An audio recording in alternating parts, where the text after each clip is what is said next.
ओम नमः शिवाय। ओम केशवाय नमः। ओम नारायणाय नमः। ओम माधवाय नमः।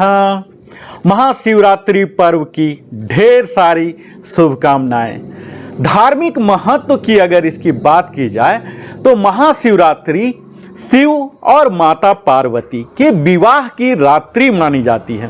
वैसे तो इस दिन मंदिर जाकर लोग पूजन करते हैं, अर्चन करते हैं, जो कि विशेष फलदायक माना जाता है।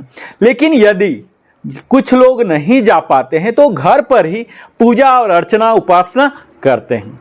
इस दिन भगवान शिव को बड़े ही खुश माना जाता है। भगवान शिव को देवों के देव के रूप में माना जाता है, इसीलिए इन्हें महादेव भी कहा जाता है। हमारे भारतवर्ष में महाशिवरात्रि की पर्व को काफ़ी धूमधाम से मनाया जाता है। महाशिवरात्रि का पर्व फागुन मास की कृष्ण पक्ष की चतुर्थी तिथि को मनाया जाता है। इस दिन भक्त उपवास रखते हैं, साथ ही जलाभिषेक और रुद्राभिषेक भी करते हैं। वैसे तो हर महीने शिवरात्रि मनाई जाती है, लेकिन फागुन मास की चतुर्थी तिथि को आने वाली यह महाशिवरात्रि का खास महत्व है। शिव प्रेरणा के प्रतीक माने जाते हैं, एक विध्वंसक, एक रक्षक और एक परिवर्तक। आप कह सकते हैं 3 in 1, डिस्ट्रक्टर, प्रोटेक्टर और ट्रांसफॉर्मर के रोल में वो हमेशा होते हैं। उनका क्रोध जितना घातक है उतना ही आसानी से वो प्रसन्न हो सकते हैं और भक्तों पर अपना आशीर्वाद बरसा सकते हैं। ये सारे मानव के विकार जो हमारे हैं, काम, क्रोध, लोभ, मोह, अहंकार, राग, द्वेष, अगर इन सब का अपने मन से हमें अंत करना है सदा के लिए, तो हमें शिव के गुणों का वंदना और अध्ययन करना पड़ेगा और उनके गुणों को स्वयं के आचरण में लाना पड़ेगा। तभी हम अपने जीवन को सफल, सुगम और सरल बना सकते हैं। इसी दिशा में इस वीडियो का मैं प्रारंभ कर रहा हूं। हमारे शिव परात्पर पर ब्रह्म शिव के प्रमुख तथा सुप्रसिद्ध लोक कल्याणकारी आराध्य स्वरूप का तात्विक विवेचन, रहस्य, महिमा, वंदना और उनसे शिक्षा का संक्षिप्त एवं सरल परम उत्तम स्वरूप का वर्णन इस वीडियो में आप देखने जा रहे हैं। जहां संपूर्ण लोगों के हित की कामना से यहां अनेक ज्ञानप्रद और शिक्षाप्रद, इसके साथ ही प्रेरणादायी कथाओं का भी सुंदर हमने संयोजन और संकलन किया है, जिससे सभी श्रद्धालु, आस्तिक जनों एवं जिज्ञासु सज्जनों को इस दुर्लभ और उपादेय का अनुशीलन का अत्यधिक लाभ मिल सके। यह वीडियो आप सभी सर्वसाधारण जन को भगवान शिव का महत्व, महिमा, उनसे मिलने वाली शिक्षाएं, लर्निंग पॉइंट से परिचित कराने का मेरा एकमात्र उद्देश्य है। भगवान असुदोष सदा शिव की कृपा पाकर सनातन धर्म के प्रति सर्वसाधारण श्रद्धालु आस्तिक सज्जन इसे सहृदयता पूर्वक अत्यधिक सुनकर, पसंद कर, अपना कर खुद को लाभान्वित कर सकते हैं, क्योंकि भगवान शंकर का मंगलमय चरित्र परम दिव्य भोग और मोक्ष को दिलाने वाला होता है। अगर भगवान शिव के महिमा की बात करें तो भगवान शिव मात्र पौराणिक देवता ही नहीं, अपितु वे पंच देवों में प्रधान अनादि सिद्ध परमेश्वर हैं एवं नियमागम आदि सभी शास्त्रों में महिमा मंडित महादेव हैं। वेदों में इस परम तत्व को अव्यक्त, अजन्मा, सब का कारण, विश्व प्रपंच का स्पष्टा, पालक एवं संहारक कर उनका गुणगान किया गया है। सूत्रियों ने सदा शिव को स्वयंभू, शांत, प्रपंचतीत, परात्पर, परम तत्व, ईश्वरों के भी परम महेश्वर कहकर स्तुति की गई है। शिव का अर्थ ही है कल्याण स्वरूप और कल्याण प्रदाता। परम ब्रह्म के इस कल्याण रूप की उपासना उच्च कोटि के सिद्धों, आत्म कल्याण का साधकों और सर्वसाधारण आस्तिक जनों सभी के लिए परम मंगलमय, परम कल्याणकारी, सर्व सिद्धिदायक एवं सर्वश्रेयस्कर है। शास्त्रों में उल्लेख मिलता है कि देव, दनुज, ऋषि, महर्षि, योगिंद्र, मुनिंद्र, सिद्ध, गंधर्व ही नहीं अपितु ब्रह्मा विष्णु तक इन महादेव की उपासना करते हैं। हम सब जानते हैं कि भगवान श्री राम तथा श्री कृष्ण के तो ये परमाराध्य रहे हैं। यह सर्वविदित तथ्य है कि प्राचीन काल से ही शिवोपासना का प्रचार प्रसार एवं बाहुल्य मात्र भारत के सभी प्रदेशों में ही नहीं अपितु न्यूनाधिक रूप से संपूर्ण विश्व में होते आ रहा है। अब मैं भगवान शिव के उन 16 गुणों से क्या क्या शिक्षाएं मिलती हैं और उन शिक्षा लेने के लिए, गुण की महिमा के लिए मैं वंदना और शिक्षा दोनों को साथ साथ लेकर चलूंगा। तो प्रथम वंदना है जीरो टॉलरेंस उत्पन्न करने के लिए, जो विश्व की उत्पत्ति, स्थिति और लय आदि के एकमात्र कारण हैं। गौरी गिरजा कुमारी उमा के पति हैं, तत्वज्ञ हैं, जिनकी कीर्ति का कहीं अंत नहीं है, जो माया के आश्रय होकर भी उससे अनंत दूर हैं तथा जिनका स्वरूप अचिंत्य है। उन विमल बोध स्वरूप भगवान शिव को मैं प्रणाम करता हूं। इनसे शिक्षा भगवान शिव को ब्रह्मांड में बुराई का नाश करने वाला यानी कि डिस्ट्रॉयर ऑफ द इविल के रूप में हम सब जानते हैं। वो सभी लोगों को दंडित करने के लिए जानते हैं जिन्होंने अपने जीवन में तनिक भी बुरा किया हो और बुराई का रास्ता चुना हो, क्योंकि वह भी अन्याय को बर्दाश्त नहीं करते हैं। सर्वशक्तिमान की तरह हम सभी को अपने जीवन में कभी भी बुराई को बर्दाश्त नहीं करना चाहिए।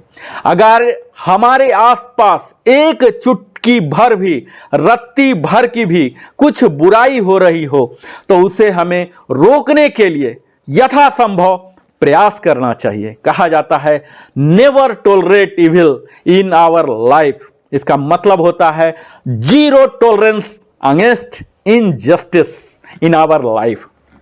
दूसरा बनना करता हूं मैं सेल्फ कंट्रोल, स्वयं नियंत्रण के लिए।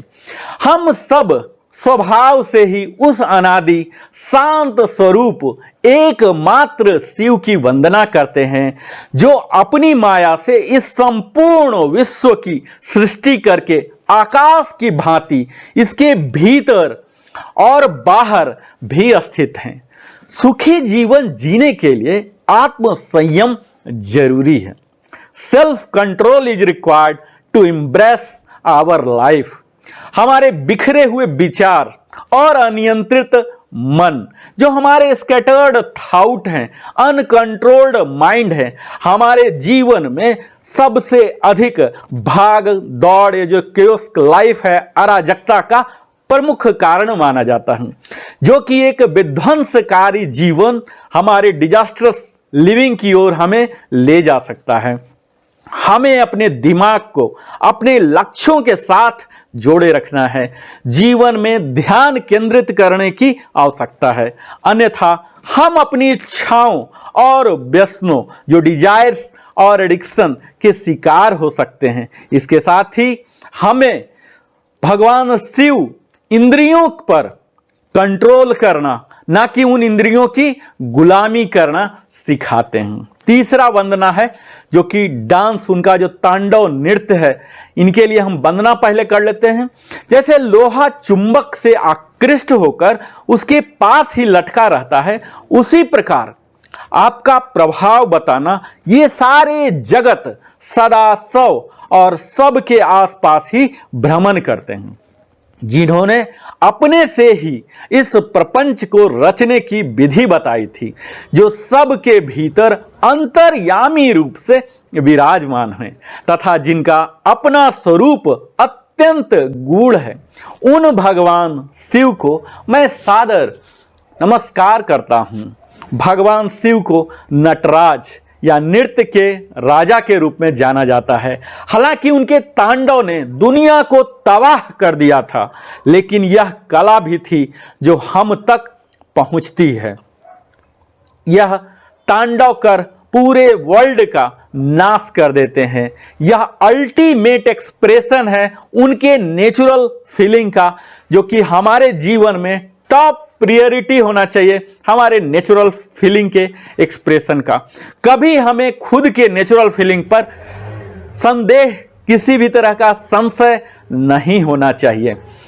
हमें कई बार हम अपने ज्वेलरी या कई अटायर ऐसा पहन लेते हैं, रखते हैं, उस पर हम रखते हैं, जबकि हमारा वास्तविक जो नेचर है उसे प्रदर्शित करना चाहिए। तभी तो भगवान शिव को अधियोगी के नाम से जाना जाता है, जिसका मतलब होता है कि भगवान शिव ने ही प्रथम हमारे समक्ष योग और मेडिटेशन, जो ध्यान आज हम करते हैं, ये हमें सिखाए, और इससे ऋषि मुनि ने सीखा, और वह आज हमारे सामने हमारे जीवन को एक सरल पथ प्रदर्शन का काम कर रहा है। चौथा वंदना हम कर रहे हैं उनसे धैर्य की प्राप्ति के लिए।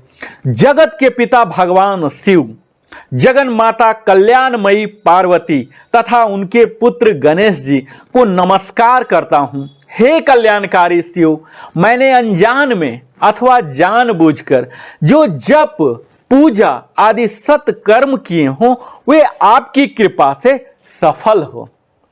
धैर्य के लिए हमें समझना है कि वह सॉल्यूशन का, उस समस्या के सॉल्यूशन का क्या है। तो इसके लिए मैंडेटरी एसेट जो है वो पेशेंस ही है। ऐसा माना जाता है कि एक समय की बात है जब माता पार्वती सब कुछ भूल गई थी, और उन्होंने भगवान शिव से डिमांड किया कि मुझे एक ऐसा माला लाके दिया जाए जो कि 6 ऋतु में वह पुष्प होते हैं। इसके लिए यह भगवान शिव के लिए एक चुटकी का काम था, पर भगवान शिव पूरे वर्ष भर इंतजार किया और उन 6 ऋतु के पुष्प को इकट्ठा किया, और तब माता पार्वती के लिए माला बनाकर लाए। इससे यहां हमें यह शिक्षा लेना है कि कई काम हैं जिसके लिए मात्र धैर्य ही आवश्यक है। अगर जीवन में हम धैर्य रखना सीख गए तो सफल भी हो सकते हैं। 5वां वंदना मैं करता हूं भगवान शिव से अपने एटीट्यूड, मनोवृत्ति को सुधारने के लिए। वंदना करने से जिनका मन प्रसन्न हो जाता है, जिन्हें प्रेम अत्यंत प्यारा है, जो प्रेम प्रदान करने वाले, पूर्णानंदमय, भक्तों की अभिलाषा पूर्ण करने वाले, संपूर्ण ऐश्वर्यों के एकमात्र आवास स्थान हैं और कल्याण स्वरूप हैं, सत्य जिनका श्री विग्रह है। हमारी एटीट्यूड ही हम किस तरह से अपने समस्या को देखते हैं इस पर निर्भर करता है। यानी कि हमारी मनोवृत्ति क्या है, दृष्टिकोण क्या है, स्टैंड पॉइंट क्या है, यही समस्या को सुधार में भी मदद करता है। क्या हमने कभी ऐसा देखा है, सुना है कि भगवान शिव के त्रिनेत्र होते हैं, जो कि उनके ललाट में या भ्रुकुटी में स्थित होता है। यह तृतीय आंख जो है, यह क्या सिंबलाइज करता है? यह दिखाता है कि हमारी विजन, जो कि बियॉन्ड द प्रॉब्लम, उस प्रॉब्लम के पीछे काउजेटिव काउज क्या है, इसे सोचने के लिए। प्रॉब्लम मात्र एक प्रॉब्लम नहीं होता है, यह एक एटीट्यूड है टुवर्ड्स द प्रॉब्लम कि हम किस तरह से अपने आप में डिफरेंस लाते हैं। भगवान शिव त्रिनेत्र तभी खोलते हैं जब एक खास जरूरत हो, और वह विजनरी आइज है जो कि उस प्रॉब्लम के बियॉन्ड उन्हें दिखता है। और यह तभी हो सकता है जब हम अस्थिर रहें, सारी समस्याओं को समझें शांत होकर, तभी हम उन्हें ओवरकम कर सकते हैं। और यह हो सकती है हमारी बेहतर मनोवृत्ति से। 6ठा वंदना मैं करता हूं ओब्सेशन, जो कि जुनून, फितूर के लिए होता है, इन्हें किस तरह से हम कंट्रोल करें। ऑब्सेशन जरूरी है, पर यह एक नियंत्रित मात्रा में हो। इसके लिए हम वंदना करते हैं।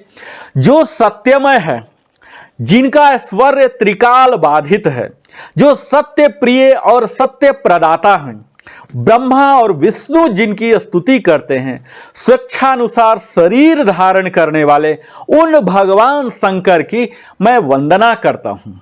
यह ऑब्सेशन जो है, यह हमारे सेल्फ डिस्ट्रक्शन और बुरे निर्णय के लिए भी प्रेरित कर सकता है। भगवान शिव हमें बड़ा ही अहम शिक्षा देते हैं कि हमें कभी भी अपने जीवन में किसी भी चीज के प्रति इतना सेल्फ ऑब्सेस्ड नहीं होना चाहिए, यानी कि हाथ धो के पड़ नहीं जाना चाहिए।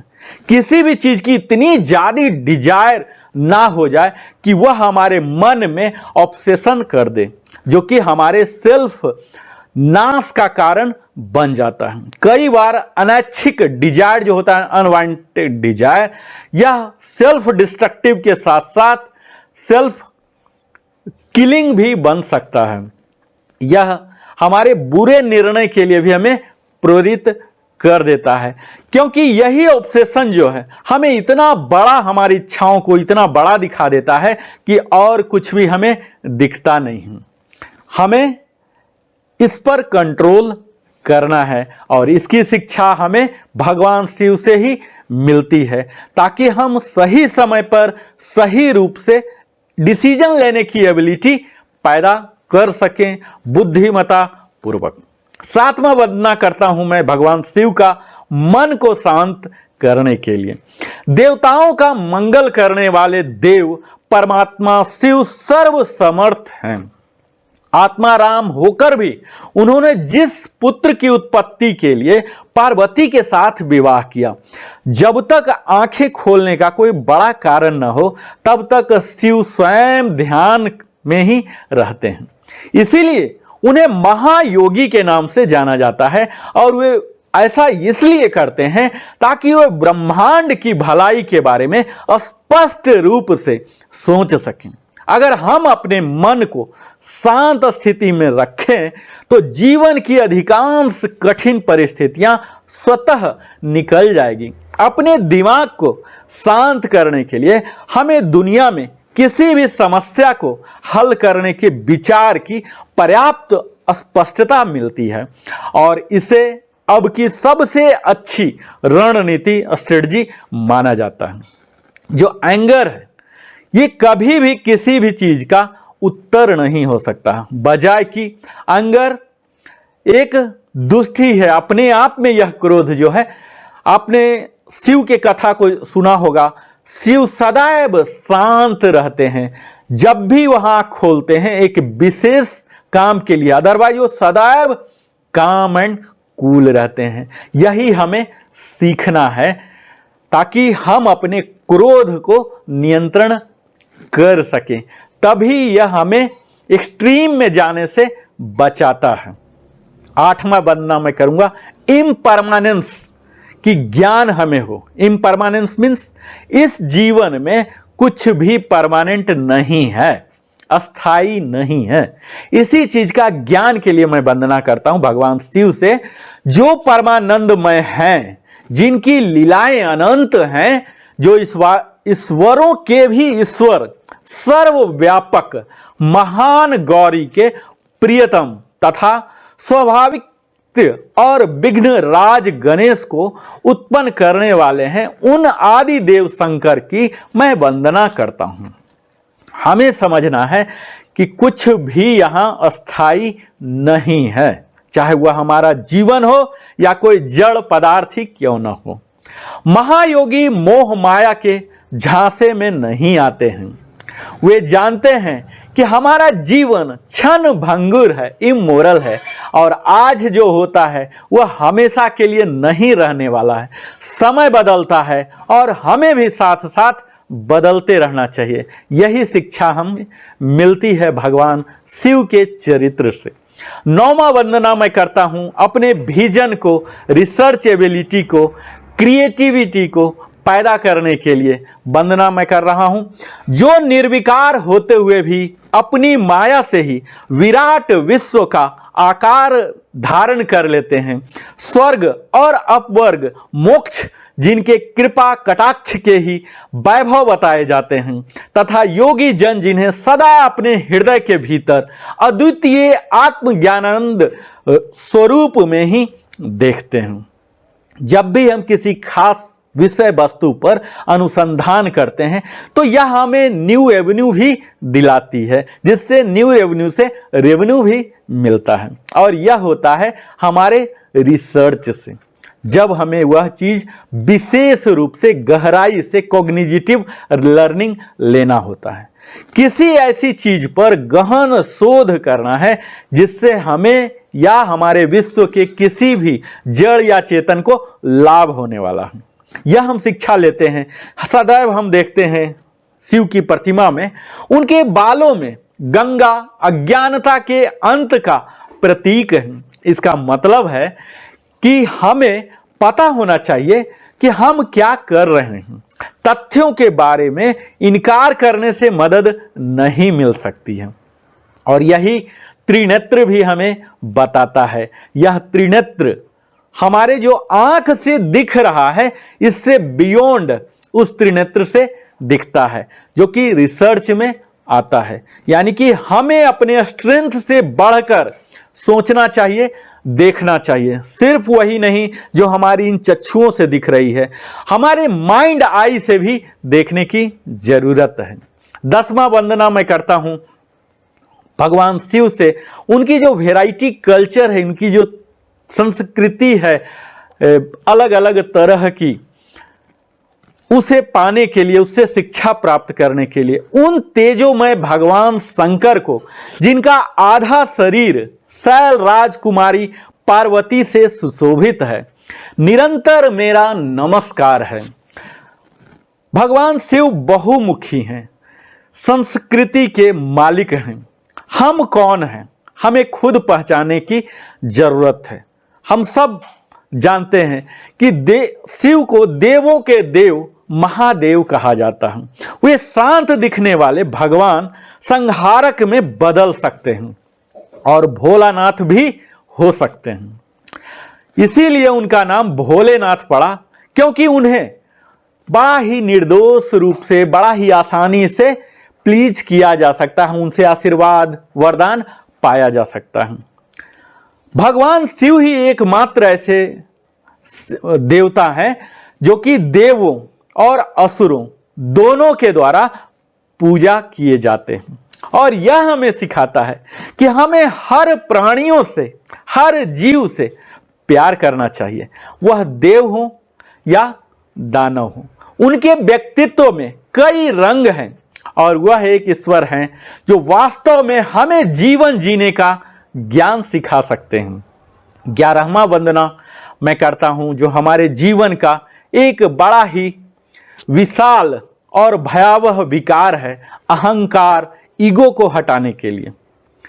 जिनकी कृपा पूर्ण चितवन बड़ी ही सुंदर है, जिसका मुखार बिंद मंद मुस्कान की छटा से अत्यंत मनोहर दिखाई देता है, जो चंद्रमा की कला से परम उज्जवल है, जो आध्यात्मिक आदि तीनों तापों को शांत कर देने में समर्थ है, जिनका स्वरूप सच्चिन्मय और परमानंद रूप में प्रकाशित होता है, जो गिरिराज नंदिनी पार्वती के भुजा पर होते हैं। वह शिव नामक कोई अनिर्वचनीय तेज पुंज हम सब का मंगल करें। अहंकार की समाप्ति अगर करना है तो आप नीलकंठ के रूप को, भगवान शिव को याद करें। यह हमारा अहंकार ही है जो कि हमारे जीवन का एकमात्र बाधा है, यानी कि प्राइड फॉर सेल्फ, जो हमें अपने जीवन में महान चीज प्राप्त करने से सदैव रोकते रहता है। जब तक आपके मनस्थिति में यह अहंकार रहेगा, आप उस महान चीज को प्राप्त नहीं कर सकते। हमारा अहंकार एक ऐसी चीज है जो हमारे सपनों और जीवन के लक्ष्यों के बीचों बीच खड़ी रहती है। यह जहरीला है, क्योंकि यह हमें एक प्यार करने वाले व्यक्ति के रूप में कभी बना ही नहीं सकता। शिव अपने जीवन के हर चरण में आपके अहंकार को नियंत्रण करने में विश्वास करना सिखाते हैं। उन्होंने कभी अपने अहंकार को अपने सिर पर नहीं आने दिया और ना ही उन्होंने किसी और के अहंकार को बर्दाश्त किया, और यही हमें भी अपने जीवन में सदैव करना चाहिए।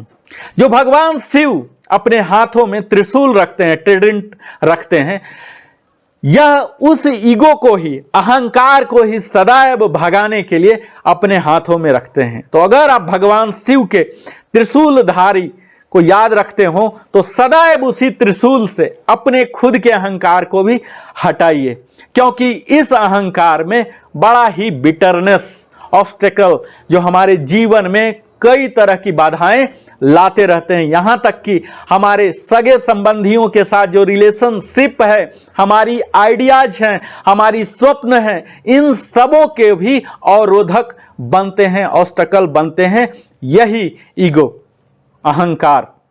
12वां मैं वंदना करता हूं ईश्वर से हमें फॉरगिवनेस और रिस्पॉन्सिबिलिटी, ये दोनों गुण देने के लिए। भगवान शिव ही सृष्टि काल में ब्रह्मा, पालन के समय विष्णु और संहार काल में रुद्र नाम धारण करते हैं तथा सदैव सात्विक भाव को अपनाने से ही प्राप्त होते हैं। जो फॉरगिवनेस है, क्षमादान, जो करुणा, हमें मन को बड़ा ही शांति देता है।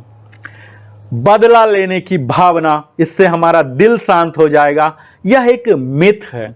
भगवान शिव हर चीज को, हर व्यक्ति को बड़े ही आसानी से माफ कर देते हैं, चाहे वह कितना भी बड़ी भूल क्यों न हो। जैसे ही वह भूल अपना मान लेता है, उसे माफ कर दिया जाता है। और जो जिम्मेवारी है, जो दायित्व है हमारे जीवन की, किसी भी भूमिका का, इस रिस्पॉन्सिबिलिटी को, जिम्मेदारी को हमें बेहतर से समझना है, जानना है, अवगत होना है और उस भूमिका के अनुसार हमें कार्य करना है। और यह हम सीख सकते हैं देवों के देव महादेव से। कैसे वो एक आदर्श पिता के रूप में, एक आदर्श पति के रूप में और एक आदर्श पिता, पति के होते हुए ही इस संपूर्ण विश्व के पालनकर्ता, संहारकर्ता के रूप में भी भगवान शिव जाने जाते हैं। तो इनसे हमें रोल को किस तरह से रिस्पॉन्सिबिलिटी बियर करना, यह सीखने की आवश्यकता है। 13वां वंदना भगवान शिव से मैं करता हूं, हमें प्रेरणा दे, शक्ति दे अपने पार्टनर को रिस्पेक्ट करने के लिए। जो रजोगुण का आश्रय ले संसार की सृष्टि करते हैं, सत्व गुण से संपन्न हो, सातों भुवनों का धारण पोषण करते हैं, तमो गुण से युक्त हो, सबका संहार करते हैं तथा त्रिगुणमयी माया को लांघ कर अपने शुद्ध स्वरूप में स्थिर रहते हैं, उन सत्यानंद स्वरूप अनंत बोध मैं निर्मल एवं पूर्ण ब्रह्म शिव का हम ध्यान करते हैं। अपने साथी का सदैव, अपने स्पाउस, चाहे वो हस्बैंड हो, वाइफ हो, उनका सदैव हमें सम्मान करना चाहिए। भगवान का अर्धनारीश्वर भी नाम है, जहां भगवान शिव के सबसे प्रिय और पूज्य अवतार में से एक है यह अर्धनारीश्वर अवतार। इस अवतार में शरीर का आधा हिस्सा शिव का है और दूसरा आधा माता पार्वती का है। उन्होंने हमेशा पार्वती को अपने समान और अत्यंत सम्मान के साथ माना। वे हमेशा उन्हें अपने शक्ति का स्रोत, शक्ति मानते थे और उसे उचित महत्व देते थे। अर्धनारीश्वर इस बात का प्रतीक है कि हमें हमेशा अपने साथी का सम्मान करना चाहिए। चौथा वंदना है, अपने निगेटिविटी को सप्रेस करना है, दबाना है, यानी कि suppress your negativity with grace.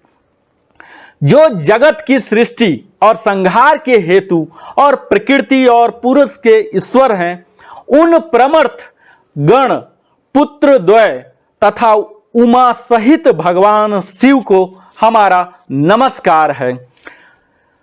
अनुग्रह के साथ हमें अपने नकारात्मकता को दमन करना है। हम सबको कथा याद होगा कि समुद्र मंथन के समय में जब देवता और असुर अपने उन सब वस्तुओं को विभाजित कर रहे थे, उनमें से कोई भी जहर जो हलाहल को स्वीकार करने के लिए तैयार नहीं था, क्योंकि कोई भी इसका सेवन कर जीवित नहीं रह सकता था।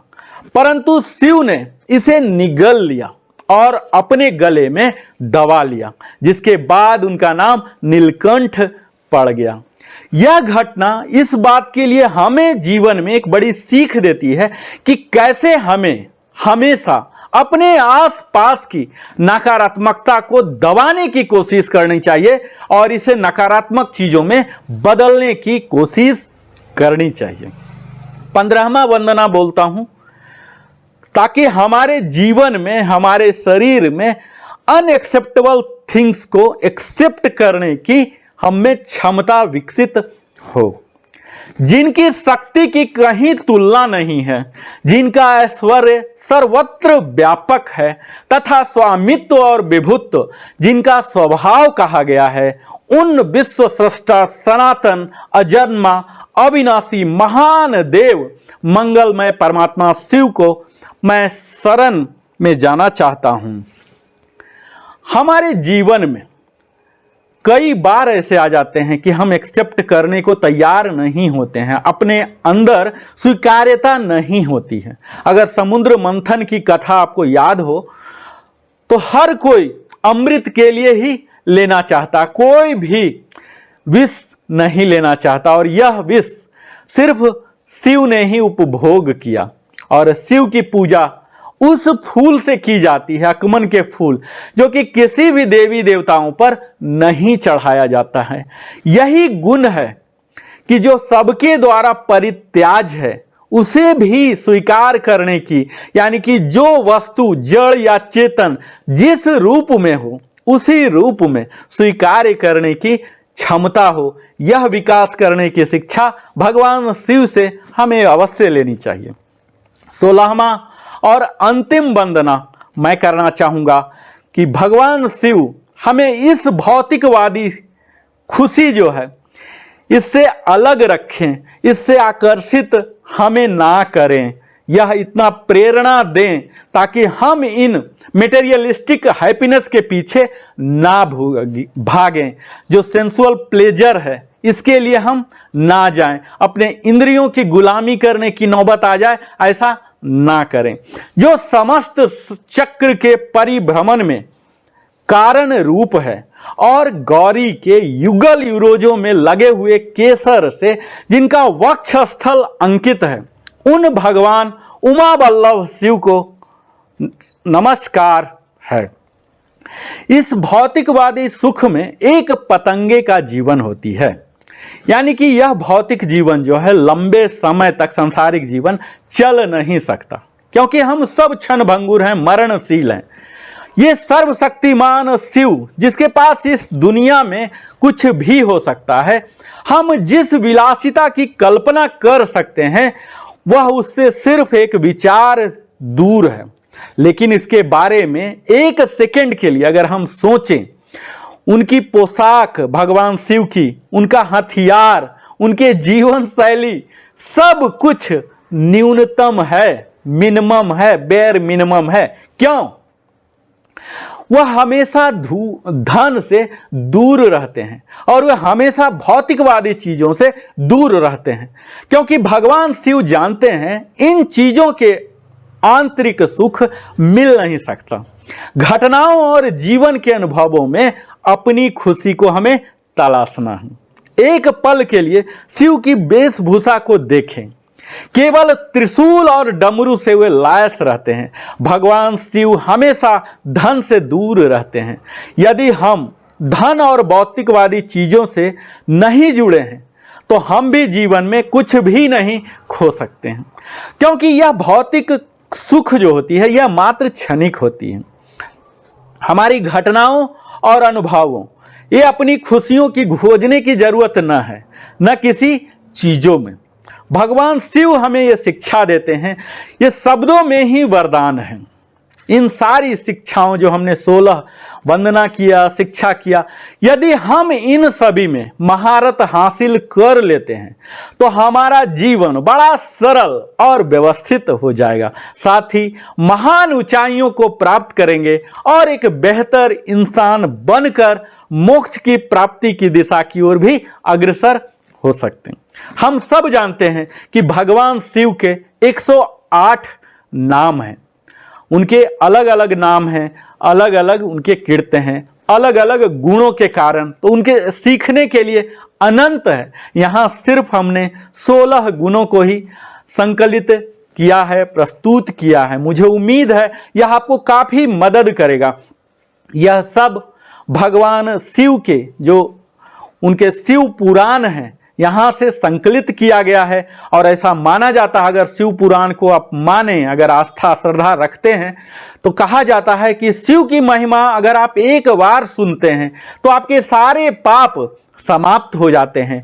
जो भक्तिहीन भक्ति पाता है और भक्त जो है वो भक्ति की समृद्धि का भागीदार हो जाता है। अगर दोबारा श्रवण करते हैं तो और आपकी उत्तम भक्ति होती है और तीसरी बार सुनने पर आपकी मुक्ति सुलभ हो जाती है। इसीलिए मुमुक्षु पुरुषों को बारंबार इसका श्रवण करना चाहिए। किसी भी उत्तम फल को पाने के लिए शुद्ध बुद्धि से इस पुराण की 5 आवृत्ति करनी चाहिए। ऐसा करने से हम उस फल को प्राप्त कर सकते हैं जिसे हम चाहते हैं और इसमें कोई संशय नहीं है। प्राचीन काल के राजाओं, ब्राह्मणों और श्रेष्ठ वैश्यों सभी लोग इसकी 7 आवृत्ति करके शिव का साक्षात दर्शन प्राप्त किया करते थे, ऐसी मान्यता है। जो मनुष्य भक्ति परायण हो, इसका श्रवण करता है, वह इहलोक में संपूर्ण भोगों का उपभोग करके अंत में मोक्ष का प्राप्त करने का भागीदार बनता है। यह श्रेष्ठ शिव पुराण भगवान शिव को अत्यंत प्रिय है। यह वेद के तुल्य माननीय भोग और मोक्ष है। अपने प्रमर्थ गणों, दोनों पुत्रों और देवी तथा भक्ति भाव को बढ़ाने वाला पार्वती जी के साथ भगवान शंकर सभी सनातनी को श्री सदा कल्याण करें। महाशिवरात्रि की इस पावन दिवस पर हम सबों पर अनंत आशीर्वाद दें, यही हमारी भी शुभकामनाएं हैं आप सबों के लिए। आप सब हमारे साथ नरेंद्र कुमार कथावाचक के साथ नियमित अपना बहुमूल्य समय देते हैं, इसके लिए हृदय की गहराइयों से धन्यवाद। फिर मिलता हूं।